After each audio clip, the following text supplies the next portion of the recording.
Well, here it officially is, the bombshell that I've been waiting for to get announced when it comes to Ulduar, and the news is pretty fresh off the press. If you haven't got Val'anyr, it's not going to take you quite as long as it does at the moment. The Phase 3 PTR notes have just been updated and a new build pushed to the classic PTR realms. So if you want to go and check any of this out, obviously you absolutely can. Just update your PTR and go and have a look. There's been several changes to Ulduar, which are the ones that we're going to focus on in this video, even though this video won't be particularly long. So the first change that's now gone out, which remember, we're only a couple of weeks away from this actually hitting servers live, is the Expedition Base Camp teleporter inside the entrance of Ulduar is now always active. So ordinarily, where you need to clear through and pull Flame Leviathan to activate this, no more.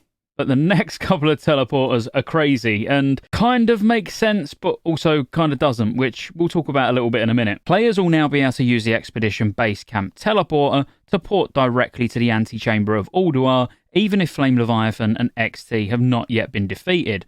So this means you can skip straight through, completely bypassing Flame Leviathan, XT, Ignis and Razor Scowl, which remember, all of these have got a chance of dropping a fragment of Val'anyr, and most guilds, and I'm not going to say all guilds, but a lot of guilds certainly at the moment, are only after a couple of hard mode items, you know, so killing Ignis, killing Razor Scowl, probably not that exciting for most people, but on the basis they've still got a chance of dropping a fragment, you'd still want to kill them anyway. But now the big one, after defeating Kolaghan, the door to General Vezax will unlock, and Vezax and his trash will immediately spawn. So what this is going to mean is technically you can skip straight to Algalon because you'll just walk in the instance, take the teleporter straight to Antechamber, go right and kill Algalon, kill Kolaghan, and now you can go straight to Vezax for a chance of getting Voldrafar or Flare, and then go and kill Yogg-Saron, which moves us nicely onto the changes to Yogg. So he'll now drop additional fragments of Val'anyr depending on how many Titan Keepers are assisting your raid.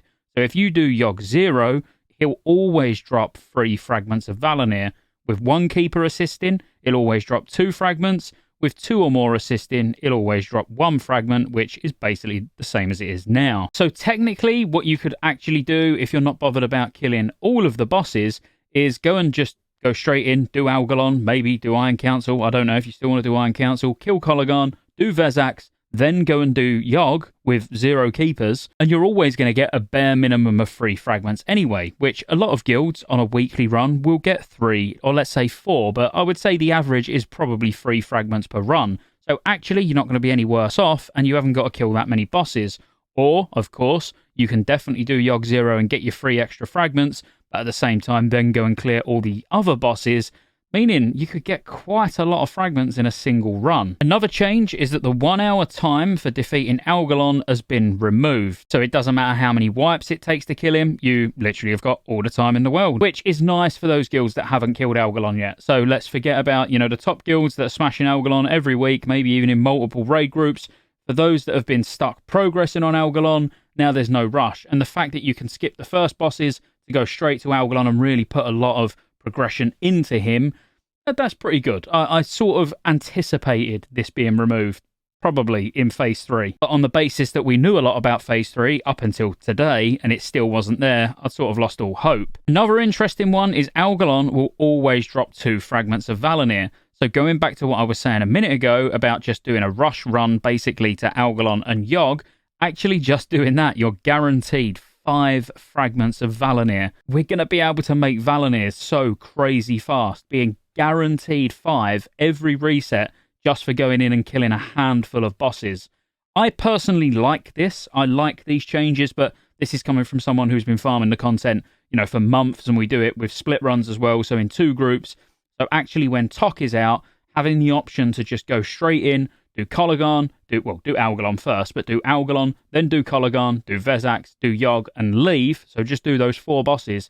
I actually quite like that. But at the same time, why go in and just get 5 or maybe 6 if we're lucky and 1 drops from Kolaghan, let's say, or even Vezax, when we can actually then clear everything up and potentially get, I don't know, maybe 10. You really could get incredibly lucky and be smashing out Val'anyrs like nobody's business come Phase 3. So the developer note that goes alongside this is what Blizzard have said, is we've seen a lot of feedback that a skip in Ulduar was desired going into the next content phase, and we've experienced ourselves how painful it can be to only see 1 or 2 fragments of Val'anyr drops per run. These adjustments seemed like a fairly clean solution to help ensure that you can get a few more guaranteed fragments a week, provided you are able to kill the hardest bosses in the raid, and you can do it quickly if you desire. Adding the extra fragments to Algalon on Yogg 1/Yogg 0 should preserve a sense of progression for guilds who are still working on those encounters, whilst also making the Algalon encounter a bit more forgiving to learn by removing the timer. I agree 100%. Like, normally when we look at these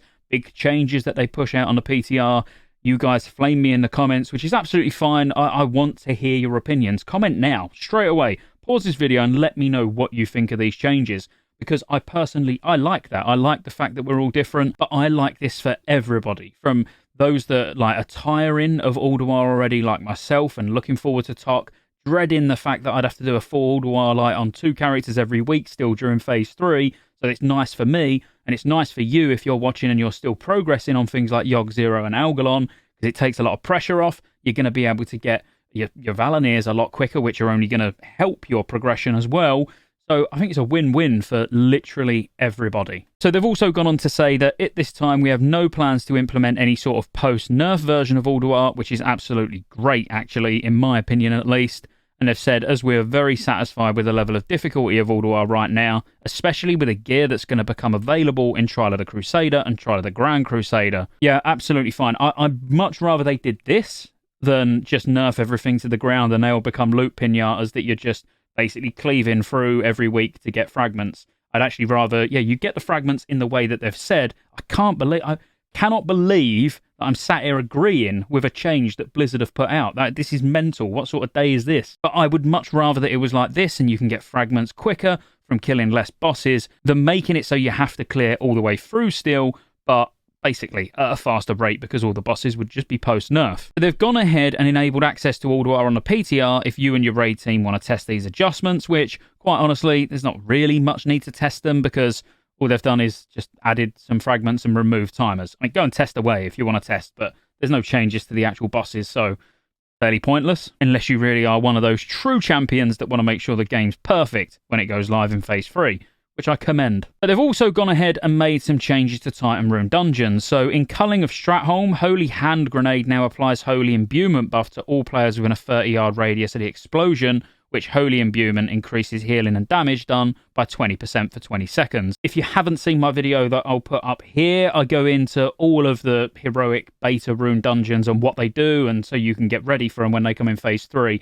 Just check the second part of the video out as well, because as Joel Nerub at the time of putting the video out wasn't available. So it is in 2 videos, but I'll put it on the screen at the end anyway, and maybe links in the description if I can be bothered. So for Utgard Keep and Utgard Pinnacle, upon removing Fire Blast on an icy path, players will now receive Blistering Fury buff, and Blistering Fury increases all crit chance by 50% for 20 seconds. And for As Joel Nerub and Old Kingdom, Shadow Imbuement should now properly replicate AoE abilities across all targets that are hit, and only remove a single charge of the Shadow Imbuement when doing so. If you want a real quick 10-second breakdown, in Utgard Keep and Utgard Pinnacle, when you get the ice path that goes on the floor, now you get a fire dot that when it's on you, you need to go and step into the ice. That's it. But now, when you do that and you remove the fire blast, you're going to get all that crit.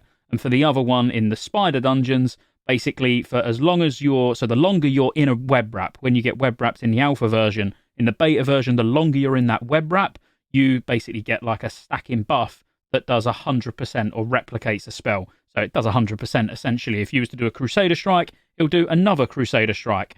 And, you know, you get X amount of charges, 7 or 8, you know, depending how quick you get broke out. Again, go and check the video. But yeah, there's some interesting changes to Ulduar. I hope you enjoyed the video. Be sure to like and subscribe, and I will see you on the next one.